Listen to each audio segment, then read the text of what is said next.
Club de Foot Montreal jumped out to a 2-0 lead over Inter Miami, but Inter Miami came storming back and won 3-2. Matias Rojas with a sensational free kick to make it 2-1. Suarez made it 2-2, and Kremaski scored the game winner. So Messi doesn't even find the back of the net this past weekend, and yet Inter Miami still come back to get all 3 points.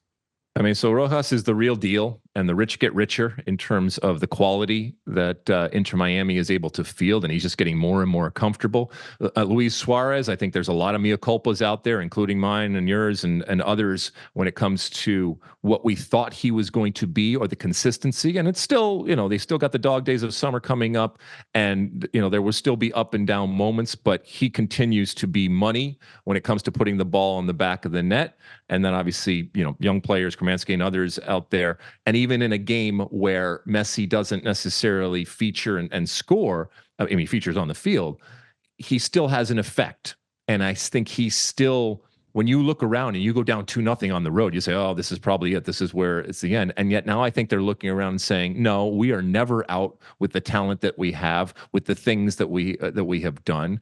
And that's something that has to scare the opposition, because even at 2-0 with Montreal, well, we started to look around and say, oh man, we were seeing something here from Montreal.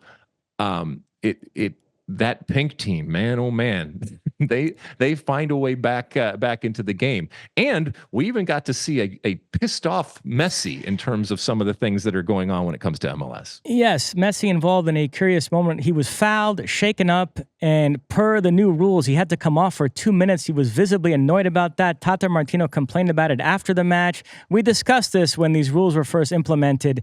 You ran the risk of being overly cynical here and assuming that if a guy is down for more than 30 seconds, it has to be time wasting. That's not always the case.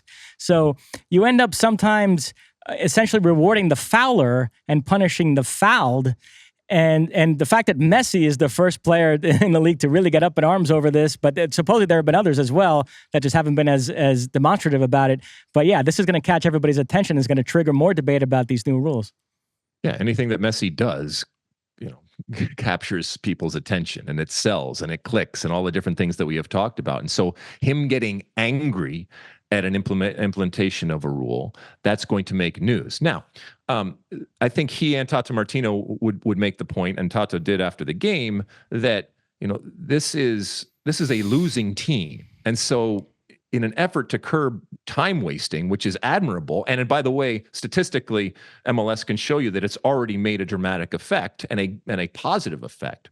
That's all fine and well, but usually the losing team is not trying to waste time. And so in that sense, I think there are possibilities for it to be tweaked. And to MLS's credit, and to be fair to them, they have talked, Ali Curtis over there and others have talked about the possibility going forward of tweaking some things to make it fair and to deal with some of these things. And when Messi speaks, it holds a lot of weight, and people will listen. But I think the overall good that has come with this new rule is, I think it's difficult to argue against it in general. And there are some things and some moments and things that can be tweaked going forward, but this has been a net positive for the league in curbing that thing that a lot of people are just adamant about stamping out, which is the time wasting that goes on. For some people, it doesn't bother them, but there's a lot of people. You talk to a guy like Rob Stone, and it just drives him nuts. So he is from the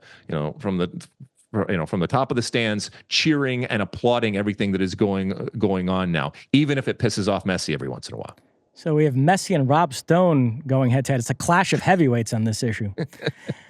NYCFC claimed a 3-2 away win over Toronto. The big story here, though, at the final whistle, there was quite the melee between the two teams, and John Herdman asked about it afterwards, said that during a previous meeting between these two teams this season, Nick Cushing punched the Toronto player. Yeah, this just came out of nowhere because the incident that he is referring to evidently happened a couple of weeks ago. There is no video. There is no reporting of it. And because of this brouhaha that happened after the game, by the way, which NYCFC won in Toronto, this has now all come out. And look, for John Herdman to say that, it better be true. Okay.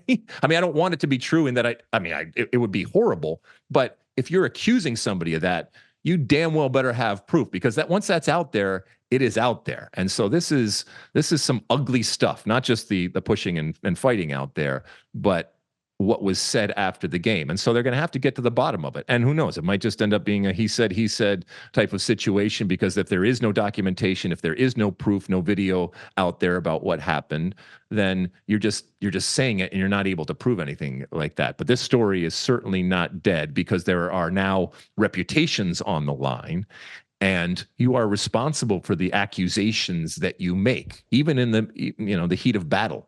Shall we say. So this story has legs, and I think will continue. I think Tom Bogart over there at The Athletic's doing a good job reporting on everything that's going on.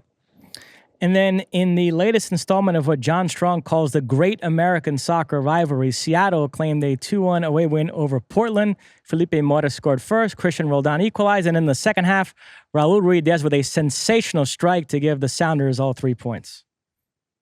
So it's one thing to beat your big rival, and in this case for Seattle to win on the road, as we mentioned with Cincinnati. But it's another thing when you're desperate, and Seattle is desperate. So that it's the rival is only a cherry on top. They were desperate for 3 points. This is huge. Portland still has yet to show that they are anything but a mediocre team right now. They certainly can improve, but this isn't going to help. Portland winless in their last 9, so Phil Neville has his work cut out for him there. That is it. You like that clip? Well, my State of the Union podcast drops twice a week right here on my very own YouTube page. The only way to stay up to date is to hit that subscribe button down below. Size the day, and see you soon.